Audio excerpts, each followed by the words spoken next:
I didn't change my identity. I was just broke as a joke. As I'm sleeping in that truck, someone came to repossess it. And he kept trying to get me out of the vehicle, and I realized he can't hook up and tow it if you're in it. Having mentors that know the road ahead shorten your learning curve. So why pay them? Why not just get into business with them? The moment came at the convention of all conventions for this industry. We just found out as of an hour ago, we hit 70,000. They're jumping up in that. And I'm the only guy in the whole freaking place in the back crying. How do you manage an ego of the people that get paid more than you? Like, what happens when you own a business and your employees making more than you?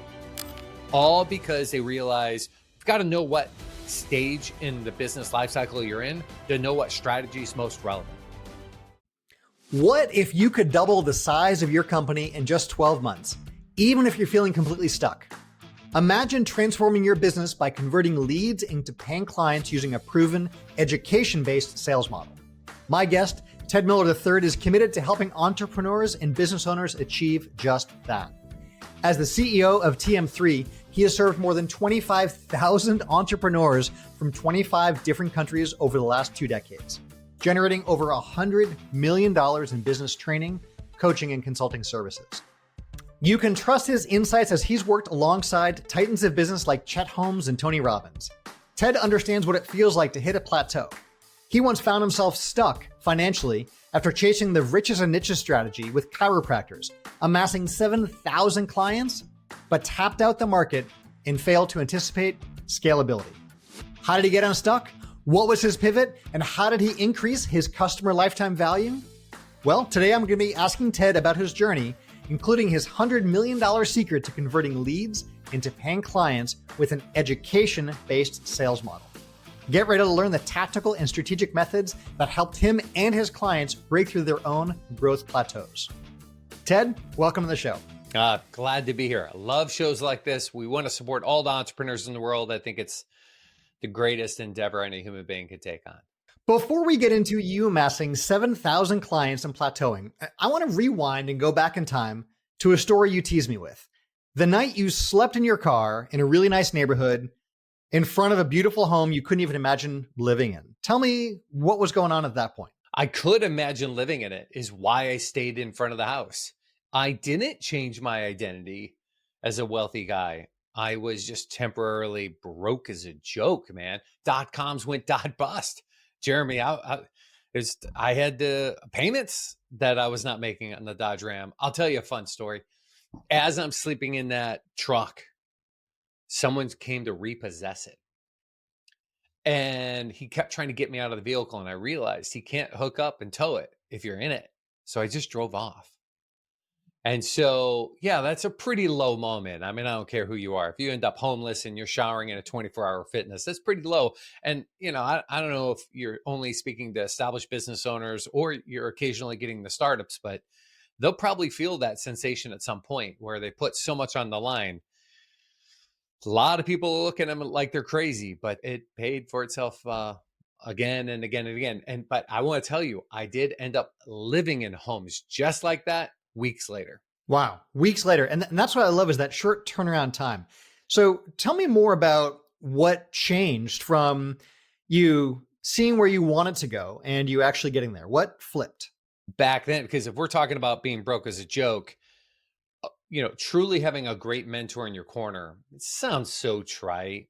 You know, I think trite statements are trite because they're true. They've been said again and again and again. And so we start losing like its value and its power. But I was paying all the gurus to go learn from them, but they were expensive. And then, so at that moment I paid, it was $40,000. This guy named Jay Abraham, he had I might have the cassette here actually. It was called Power Talk. It was Tony Robbins interviewing Jay Abraham, and it was 40 grand of money. I couldn't afford it solo. Couldn't afford $67 for the Roach Motel. I'm not affording 40 grand. So a bunch of buddies got together and we all pitched enough cash to get the gurus to help change it. And along the way, I just realized having mentors that know the road ahead shorten your learning curve. So why pay them? Why not just get into business with them? And that's why I've had so many gurus as business partners. It just helps me refine my character, refine my skills, and ultimately we make money together instead of just, and that just came from, hey man, when I'm broke as a joke, I couldn't afford the 40K. But by the way, don't cry me a river. Like that was like the best decision I've ever made. That changed a lot for me. That was probably the motivation I needed to execute and implement on the proven business growth strategies and tactics. Love it. So, fast forwarding a little bit, from that moment, you moved on and you're selling to chiropractors. Tell us more about the business where you're selling to chiropractors and why you chose that niche and what got you into that space. I think I chose it because you go to a seminar to learn how to grow your business and everyone's screaming riches and niches. And they're right. There's value in niching out. I was ignorant of knowing, three core elements that are required to grow a business. I'll just allude to one, but maybe we'll speak to it a little bit later. So the first was you need to learn how to get clients. So I focused on chiropractic because they transformed not just myself, but my whole genealogy, Jeremy. And I was a little from the Midwest. I was very judgy about those triggering hippie weirdos. And so I had a lot of judgment around it, but it changed my life. And then I was a hard guy to get over, but now that I'm over, I'm the biggest fan of chiropractic this side of the Mississippi. So I was like, I want to give back to those that have given me so much in my life. And I got focused on what does it take to acquire new clients, and that educational based marketing, the book that you read of mine, that was that methodology that allowed me to get clients. What I didn't know harmed me, which stagnated my growth. Maybe I can allude to later, but first, how to get new clients. And I think people are looking for things to make them money.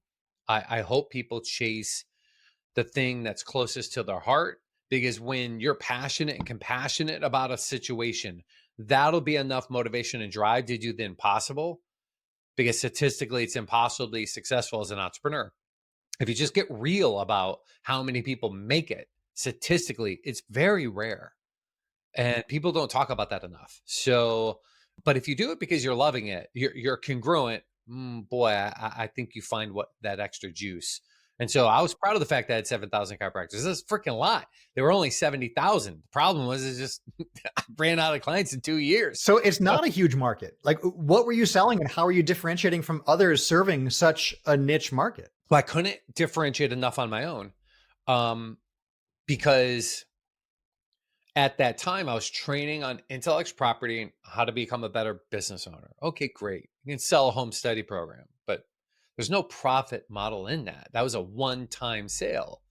As you allude to in your book, when I went through that, there were three ways to grow a business, and you're talking about increasing frequency of purchase. So I had to go find a joint venture partner, someone that was like-minded, that cared for chiropractic, that had something to bring to the table, and they had a service. So now I was able to sell one thing and bolt on this reoccurring service. So now it's $1,500 a month for as long as people are taking the service. Now I'm tapping into something that could become profitable instead of just a one-hit wonder. So back in the day, I'd yet to figure out what I was really in business for. I mean, people act like you figure things out overnight. No, it was, Chet Holmes and I were broke as a joke for years before we cracked our code and started doubling sales year after year.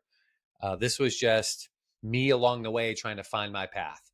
And so, yeah, I used a joint venture partnership, Jeremy. Yeah, that's awesome. And that really, from my understanding of your story, got you from the 0 to 7,000 clients, which I know for many business owners, especially in the services space, is a huge jump. What were like some of those earlier wins that, where you saw those big jumps towards that 7,000 number? How do you grab people's attention? Big thing. And back then it was hard. It's just more difficult now. There's so much more noise. And then you could try to pitch. Like there's the Jordan Belford Wolf of Wall Street guy. Like, what's it going to take to get the money out of your wallet? Okay, great. There are always these guys that have that thing, but it's kind of got that veneer of some kind of weird slime, and that just wasn't my nature. So my late partner, Chet Holmes, would say, you can get 9 times more people by offering to teach them something of value than you can by selling them anything. So when I pioneered an educational model to where the first thing I did was commit to adding value, not pitching, not selling, not anchoring down, not my lower neurolinguistic patterning to hypnotize people into doing things. No, just come on, man, just add freaking value. And they're like, that's awesome. So I just put a price tag to it. Um, and when I started selling something really small, something someone can consume at a length of a movie. Chick flicks are what, hour and 40 minutes. Same thing with dude flicks like action, hour and 40 minutes. Great movies, 2 hours, mega iconic, like, oh my gosh, 3 hours. So that's that length you can get away with during an educational experience before someone has to go pee. So in that time period, I just charged them $250 for 2.5 hours. And I found a way to crush. That really was probably the biggest movement towards the longevity that we ended up having over the next 20 years. So what did that growth feel like? I think, we all feel these wins as we, break through different plateaus and grow. But if from where you're talking about being broke as a joke to finding a model, not overnight, but through tireless iterative testing, as you kept finding those tweaks to the model, what was that like? How'd that feel? It felt like failure because I'm not where I want to be. I'm still digging out of a hole. So everything felt like failure because I was so focused on this outcome and I was judging. I don't know. I thought success would be this certain type of an experience. And unless I was having that experience, but I wasn't old enough, wise enough, I didn't earn enough gray hairs to recognize that those things that looked like challenges were the gifts given to me when I prayed at night.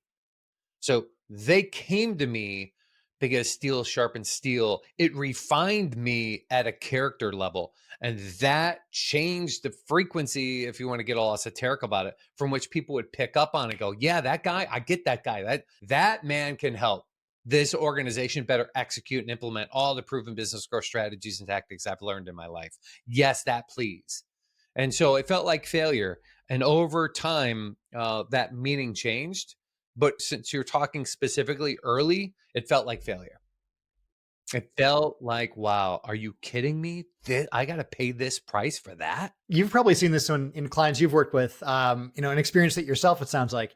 But as entrepreneurs, I find we're always looking at the mountain ahead, right? No matter what we accomplish, no matter what we get done, we've got a massive to-do list, right? We have big ideas. The goalpost keeps moving. And we so often forget to look back at how far we've come and how far up mountain we are. It's just this never-ending journey in front. So it's good from time to time to look in that rear view and acknowledge how much you've accomplished, because otherwise you do get that feeling of, I'm not there, I'll never be there. It's like exponential curve. It kind of sucks, it kind of sucks, it kind of sucks. And then fast growth hits, 100% rate of growth in a year type of thing. Fast growth technically would be 25, maybe even just 20% based on your industry. That could be considered fast growth. When you're in fast growth, the big problem you had early, which is a cash flow conundrum, it's gone. And so now you got money, so you can solve problems by just throwing a resource called cash at things. And it's fun. So it did change, but it changed like it was based on fast growth. Like learning to acquire clients was nice. But when I found the second thing, which if you don't know three fundamentals in business, you're dying on the vine, was one is how to acquire clients, but two is how to acquire profitable clients and to have a business model that can be profitable. And so we stumbled into this coaching space because we thought we're selling intellectual property and courseware. And then we became a coaching outfit because that's what people needed. Was we need assistance on better executing and implementing. The IP was almost irrelevant. It was help me better implement. And that's where we suddenly stumbled into, which it sounds funny to say now because every Tom, Dick, and Harry's a coach right now, Jeremy. Yet at the time it was new. Yeah. Yeah, it's funny. It's such a common title these days, but if you go back, there was not a whole lot of coaching out there and the world needed it. So, all right. So you grew using one of my favorite strategies from the book, niching, right? And you grew to that 7,000 client cap, but what happened? Why did things plateau there? Could you have just worked harder, hustled more? Oh, there's just not enough. The moment came at the convention of all conventions for this industry. It's called Parker Convention. They had thousands of chiropractors at this event. I mean, so it's mega, right? It's big. And the MC grabs the stage. He's like, hello, good morning, good afternoon. I want to congratulate you. We've just found out as of an hour ago, we hit 70,000 licensed chiropractors in the United States. And everyone's screaming and they're jumping up in that. And I'm the only guy in the whole freaking place in the back crying. And I remember Len Schwartz turned to me and he looked at me and he's like, dude, what's up? I get 70,000 chiropractors. I go, there are only 70,000 chiropractors? It's like, yeah, but I mean, they're not all practicing. Some are doing mortgage and shit, but there are 70 are licensed at least. They went to school. And I'm like, I have 7,000 of them. I've already burned through it. So that was a defining moment. Like, they're just legitimately, no one taught me that I needed to have a scalable market. I was so self-focused about what am I saying that grab their attention? How can I add value to their world? And okay, great. I guess it needs to be profitable. Otherwise, why are we in this game? I didn't see the power of anticipation, recognizing I needed to have a scalable market. And that plateau, that's what got us out of that plateau. We turned that corner, Jeremy, for only one reason. It just was grotesquely aware that no matter how much grind, how much smarter, how much better my products could be, I'm not going to really do much more statistically, just mathematically, non-emotively.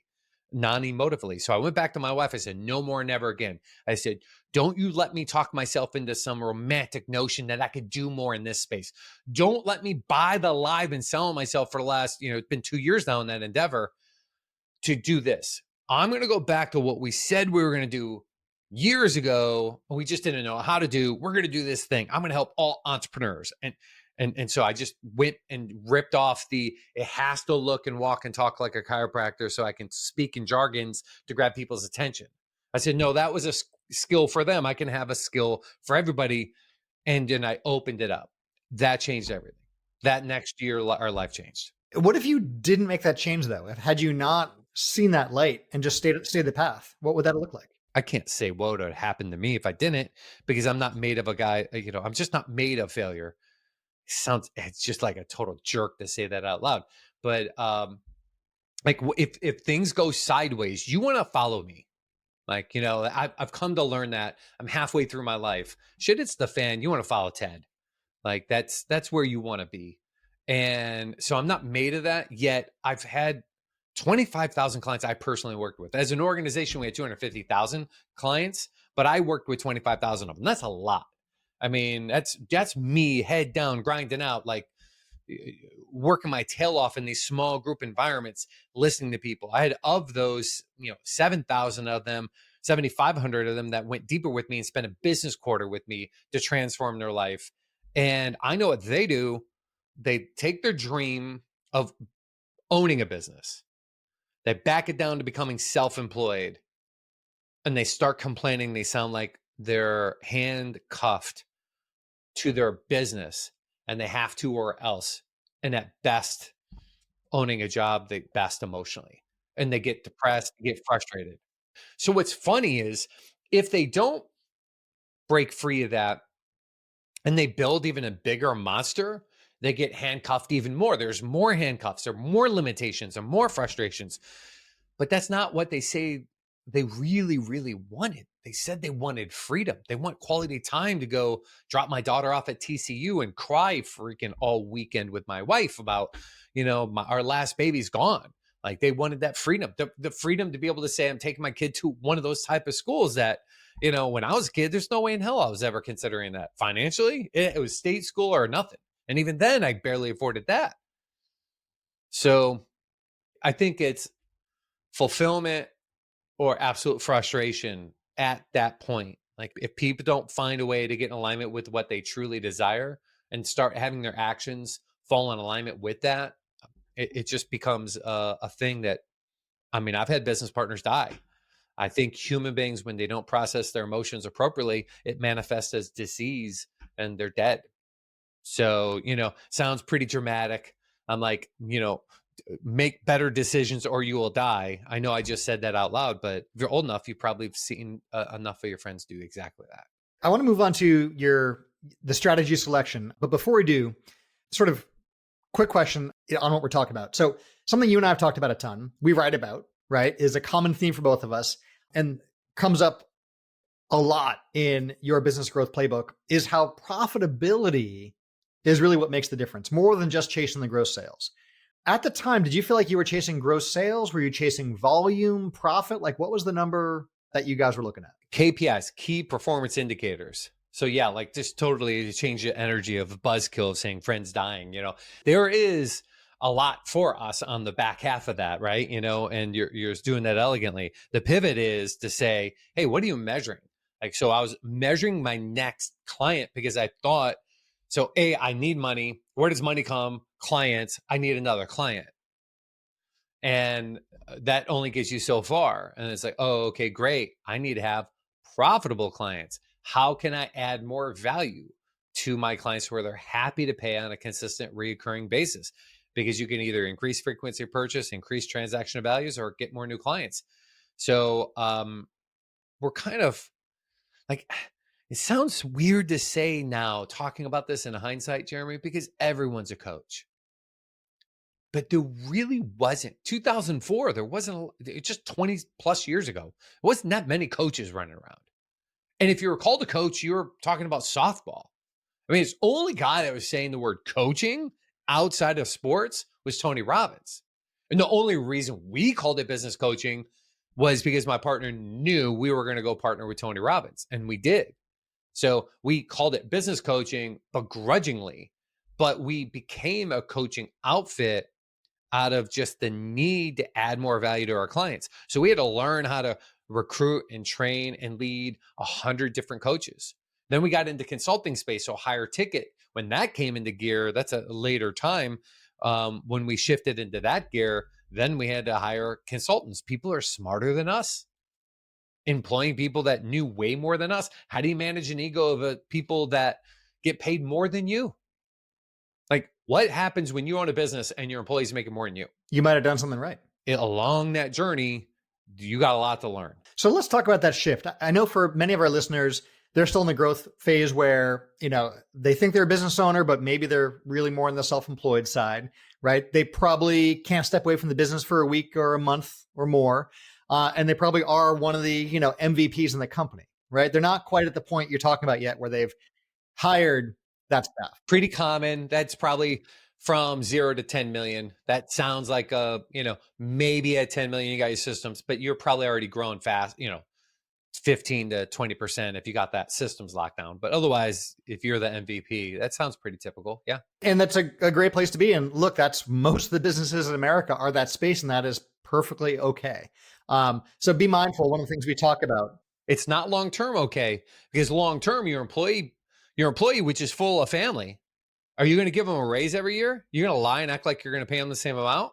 So what'll happen, because that's not true. If you let your company stay the way it is over time, your expenses will increase over time. Profitability company over time will start failing. And then now the incest of family and those that or they may be employees, but you treat them like family over a long period of time. Now suddenly the person that once owned it because it was profitable is now everyone's making money but that person.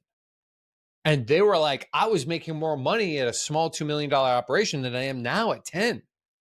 So warning to those that are looking at longevity over a long period of time, you can't just set it and forget it. That's not a real thing. But it feels like it in the moment because not much changes in a year or two. But we forget how fast 10 years comes and goes. You've been through this, obviously you've helped clients as well, but when you guys got unstuck, it sounds like what I'm hearing is you cast a wider net, you expanded beyond a super narrow niche. You also moved to higher ticket offerings. And I want to hear more about that, as well as you were looking at customer lifetime value. Well, increase frequency of purchase first, then higher ticket offerings. That was the order it went. Wider net, check 1. Check 2 that turned it. So the first thing was, how do I acquire clients? Great. How do I do so in a scalable market? Great. boom, we started having 100. We went from 3 million to 7 million. Then I was like, okay, how do I add more value? Coaching. We're building out a coaching firm. We're helping them over a period of time. So we're increasing the frequency in which they purchase. And that took from 7 to 14 million. And then high ticket, that's where we're really diving deep. We're now throwing people on planes, flying across countries, getting inserted into people's organizations, running their sales departments, writing their creatives, just so much moved into a little bit of like done with you and done for you services, starting at 36 grand a month. That high ticket service, that took that to 34 million. So that's just 3 years we 10x'd with those three things. Throw a wider net, increase frequency of purchase, and increase transaction value. Playbooks right out of your book. Love it. So that's so awesome. One of the things that I see, folks often challenge with, especially like when looking at the playbook, is there's a feeling of overwhelm. Like, how do I choose what to go after first? How did you guys choose of those three strategies, which to pursue first versus second versus third? I want to say something way cooler than the truth, which is honestly, looking back on that, we would just let people figure shit out. Like we'd let superstars go do things. And if they had success, so let me say it better. We once started, it was me and this guy named Chet. And then Ted would do all things because what would happen is we were two visionaries. We came together, we fought all the time and we weren't getting shit done. And I was like, okay, we need this implementer. I guess I'll have to go put that hat on and be a different version of me just for us to succeed. Okay, and went and did that. And then Chet would say, let's go try this. Let's go try that. Let's try this. And we were broke for years. But then later what happened is I went and found people who are smarter, skilled than I, and found ways to better lead them, manage them, motivate them. And now I got high quality, talented human beings. And we went back to all those things I tried and failed at before. And I said, hey, you want to run at this? And we give them incentives to kind of drive it. And if they were a success, that's what really, it was just like, hey, if you can make that work, we came up with compensation plans that paid them handsomely based on growth and success. And then we're like, that's got legs. Let's double down on it. And it just got more of our attention. If it was dying on the vine, we just kind of ignored it, stuck it into a corner. I mean, the only real mistake we made along the way is when we doubled down and gave a ton of energy to something that didn't deserve it. It was a constant failure. We weren't made to be great at it. None of the team members were loving it enough.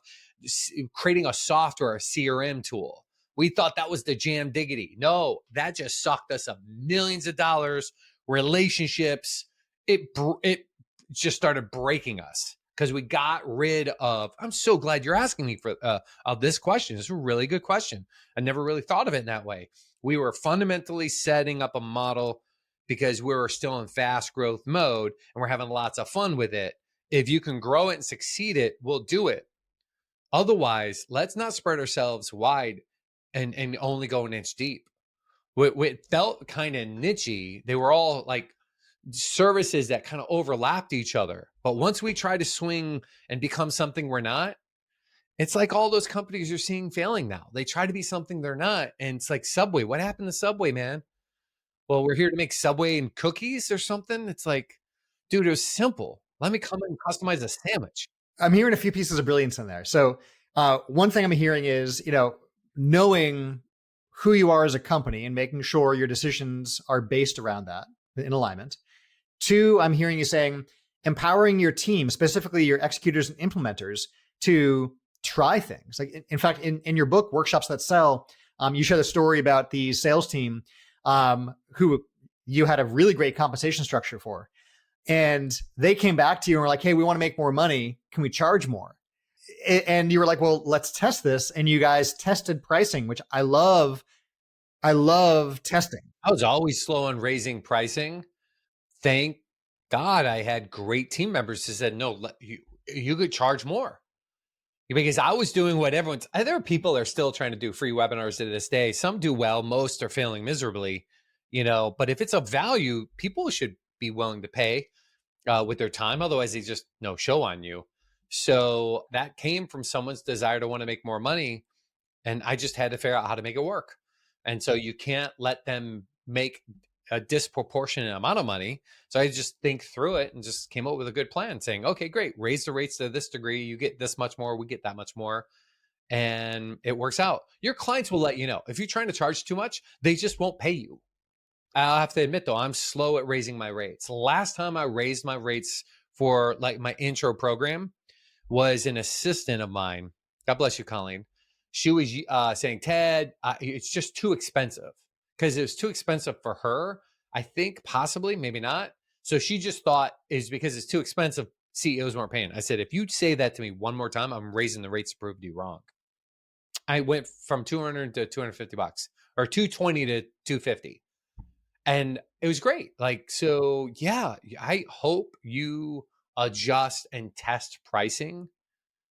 Not always just for profitability, but relevance. Like when it was cheap, go all the way down to free. They didn't care. They just didn't show up. Suddenly I charged them 250 bucks and a billionaire shows up for my workshop. Like I was begging for free and I charged them and they're jumping through hoops. Jeremy, it's like some of these things, it's weird. You've got to stop and look at it and go, isn't that interesting? I don't want to be so cheeky about it, but yeah, it's a subconscious influence. Robert Cialdini's data is there for a reason. The subconscious influence piece, I think, is really interesting because we as a business owner, we see our pricing, we know what it is. We sort of get that baked in value of what it is. We forget what it looks like for someone who doesn't know us, who's never seen the business before, how they see that pricing. And while the world and the economy and everything moves on, their perceived value of us is based on the pricing we put out there, not based on what we feel it is. So it's almost always two mental blocks I see for business owners why they don't raise the prices. And once we can address those, you test out a price increase and it usually is for the better. Rarely, but once in a while, like you said, if you go too far, it's a problem. Your customers let you know. If it goes too far, it should be probably a different service. Like, genuinely so I love Ascension sales cycles. I allow having hundreds and thousands and, tens of thousands and hundreds of thousands, baby steps, and just let your clients choose. Like that way you don't have to be selling and closing hard and being like that Wolf of Wall Street, guy. Like, just be you, add great value, and they'll start where is appropriate and they can ascend when it's relevant. Love it. All right, let's talk implementation. You guys had a lot of really good ideas you wanted to put in place in the business. Implementing all the wrong things brings you down the wrong path. You empower the right folks and figured your decision-making framework out, which I love. So, a theme I come back to often in your business growth playbook is this idea that action drives change, right? And that great ideas that never see the light of day don't get results. So you got unstuck working with business owners and, they could afford higher ticket offerings, right? That got you higher customer lifetime value. Can you talk about like maybe a specific strategy you use when building that ladder of ascension and getting up to those $36,000 a month offerings you were talking about? Like, how did you go about implementing that? The execution, foundationally, you've got to come up with something like your finances have to be right. You've got to, there was a lot of adjustment. We started getting partners at the time. There was what we did right and what we did wrong. So the $34 million a year, that next year was like next to nothing.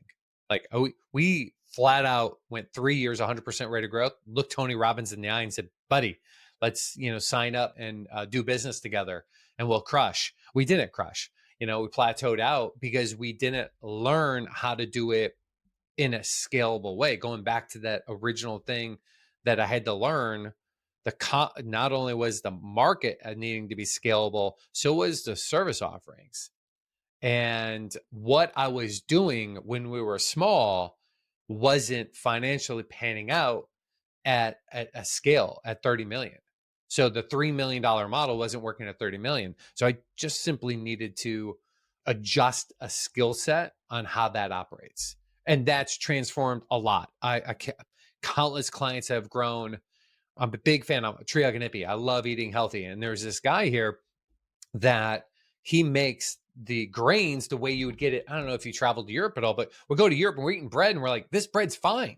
We go home, we eat bread and we're having gut issues, biome problems, breaking out, and we can't figure out what it is. That guy's just got a non-GMO'd, organic things. And he was plutzing along. COVID hit.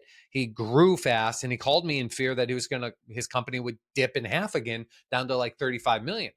And he was at 60 million. And I said, no, we need to rethink this. The level you thought you had that got you to 30 million, and then just a random demand change that got you to 60. If we change our strategies altogether, sky's your limit. And by the way, I think they did north of 165 million last year. So radical growth. And it was great success because now there's that many more human beings eating healthy foods. AzureStandard.com, by the way, great company, all because they realize you've got to know what stage in the business life cycle you're in to know what strategy is most relevant. So you just got to have that awareness. And it's pretty simple. If you've yet to crack your $2 million mark, you better not to be talking about anything other than investing in one thing. That's you. That's your skills. So you can learn how to get new freaking clients. Like, great. You want to go to that next level? Fine. How to be profitable. Then you're investing in your team members. So that type of level of thinking to know, where do I put my investments and what am I after, is a reflection of where am I at and where do I want to go. And for our listeners, I want to recap something really powerful Ted just shared there, right? That's, if you're looking at others and the strategies they're implementing and you're copying that, be mindful of where they're at growth-wise. And if you're looking at what got you to where you are, what got you where you are now is probably not going to get you to where you want to go. So with growth comes a need for new strategies that are built for getting you from where you are to where you want to go. So thank you for touching on that. Yeah, you bet, man. You bet. All right. So funnels. Before we move on, talking about some of the results and impact you got with these changes, you're a funnel guy. I'm a funnel guy. There's a whole theory of constraints, TOC, for our listeners who love that stuff, approach I have to working with leaky funnels. You looked at your funnel and you saw areas that wasn't performing and you made some changes. You made some tests. I love the stories you shared with me about how when you guys were testing out like radio ads and classified ads and like the call to action changes and all that. Can you just share with our listeners a little bit about how you look at your funnels and how you improve what's not working, or maybe a story from when you did that? Sure. One, I'm looking at things like, people call them funnels, and I look at a difference. Like, how do I add value to the clients? Meaning, when you're in love with your funnel, you're in love with your product. And the reason that probably exists for a lot of early year entrepreneurs, early years, I run the company. Then you hit fast growth, your team is running your company. But if you hit maturity, your systems are being ran by your team. And there's also aging, which is your policies dictating your direction of your company, and that's you're heading towards death. So that's the basic arc. And so you just got to know where you're at on that. If it's early days, you're talking funnels because you love your products. I would say you want to truncate your learning curve to growing faster or being more profitable. Is stop falling in love with what you do or your products. Fall in love with your clients and find a way to add more value. And I've absolutely mastered workshops. There is no human being alive that's done more or been more successful around workshops. Think like webinars where you're being talked at in a monologue, but imagine it being a small group of just 12. And instead of being talked at, you're having an intelligent dialogue and a conversation back and forth. And instead of it being free, you pay to participate. But if the guy sucks and it's not a great event, they get their money back. So there's no real fear there. And so that's what I'm talking about. I've mastered. And so in the funnel, I just kept thinking, how do I add more value? How do I add more value? How do I find a way to make them go, wow? And literally, and every single workshop to where they pay $250 and they say it's worth millions.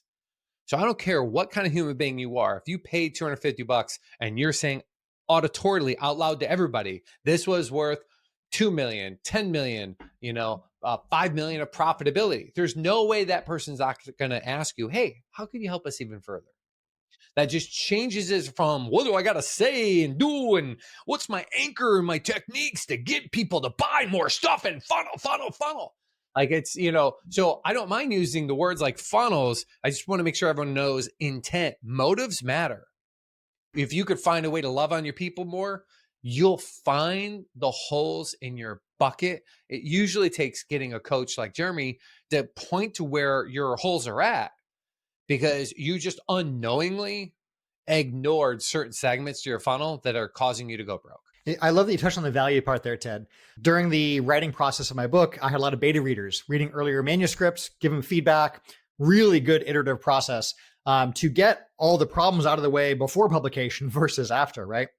And one of the things that would come up when I'd be talking about different strategies in the playbook was the sort of feedback of like, it seems salesy or gimmicky or this and that for a few of them. And I realized that I just hadn't framed the strategy right. The idea is always providing more value, right? It's not just arbitrarily increasing your prices or arbitrarily adding in a higher priced, offering or a lower price or a different product, right? You have to add value first, and that's worth something. And as soon as I made that tweak in terms of how I framed some of the strategies, the feedback flipped on its head. So we've seen it, you and I both in our businesses and with the clients firsthand, lead with value, and it's a true win-win. It's always a win-win. So before we wrap, I have so much more. You and I could talk for like hours more on this, but I'm again looking at value. I'm like, what's most valuable for our listeners? So recurring revenue. Many of your businesses have had a component of recurring revenue, which, as you and I know, the enemy of that is churn, right? As soon as you lose a recurring revenue customer, like that is not a good thing. So reducing churn is vital for customer lifetime value. What are some of the things you did to help reduce churn or keep your recurring revenue customers long? Get curious. Seek to understand. Do not go justify and defend. Everybody wants to justify and defend when someone's canceling on you. Someone's quitting, and then suddenly they're trying to remind them what they've done for them lately. Get curious so you can find out how you failed to let them know what you've done for them lately, which is often the case. Like in my space, coaches, if there's other coaches that come to me saying, hey, what's going on? And they're talking about their churn, they're just really poor marketers. They are not documenting what they've done for them lately. They're doing all these great things, and decision makers are high Ds. They're just making quick decisions. And if they're not being reminded what you've done lately, like, yeah, I think this coaching thing's ran its course. I think we're done now. And then because the problem is you quit something like coaching, you don't really catch the feedback for several months. Like it's a downstream effect, and they probably will never be able to connect the dots. So yeah, great questions, by the way.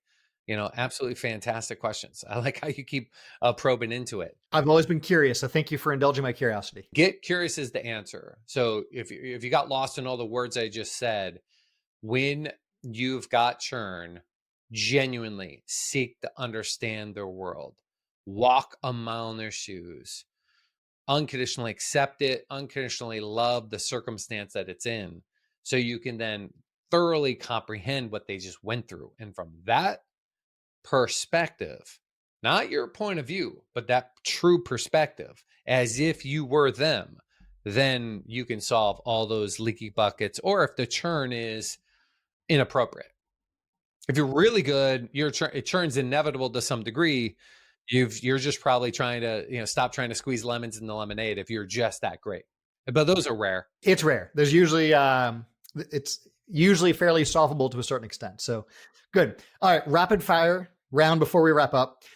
All right. So based on your experience from being stuck in a niche to successfully helping business owners double the size of their company in 12 months, like what's, one concise piece of advice you give to business owners feeling stuck or facing a plateau, especially like those at that $1 to $2 million mark that you mentioned, like where they often get stuck? Oh, for the $1 to $2 million mark? Well, you've mentioned having some specialty in that space. We can open that up to, business owners feeling stuck. What would you recommend for them to get unstuck? Rapid fire is at their early years. It's like, hey, invest in yourself and make sure you're getting clients. If you're growing fast and passions are high, why are you trying to scale? Because people use the word scale all the time inappropriately. Growing is one thing. Scaling is another.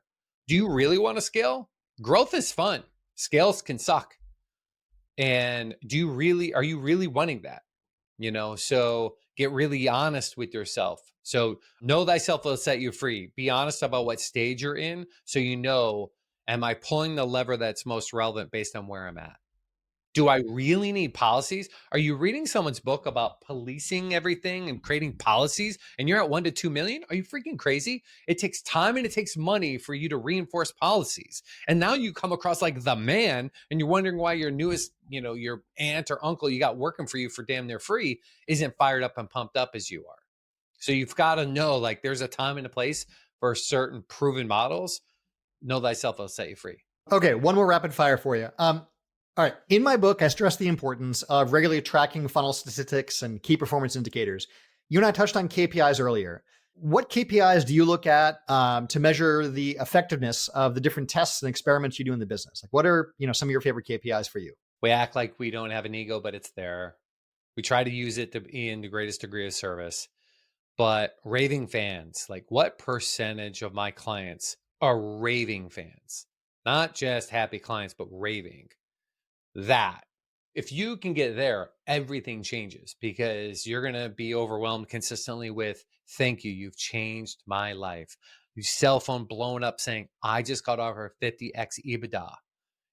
I'm going to sell. That's a net after the money I've taken off the table. It's $85 million plus by 45 years old. So that, I like that.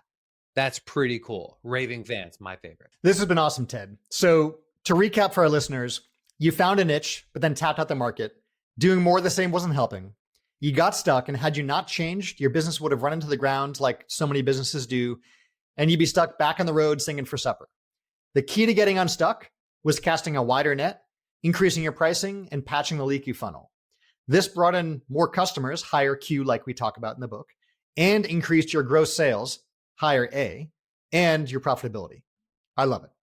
So for our listeners, Ted, who want to learn more about you, where should they go right now? The LinkedIn. Follow me. I mean, I'm liking LinkedIn as a place that you can actually have real business conversations. So yeah, come hit me up there. Love it. Well, you'll find the link in the show notes to Ted over on LinkedIn. He's Ted Miller03.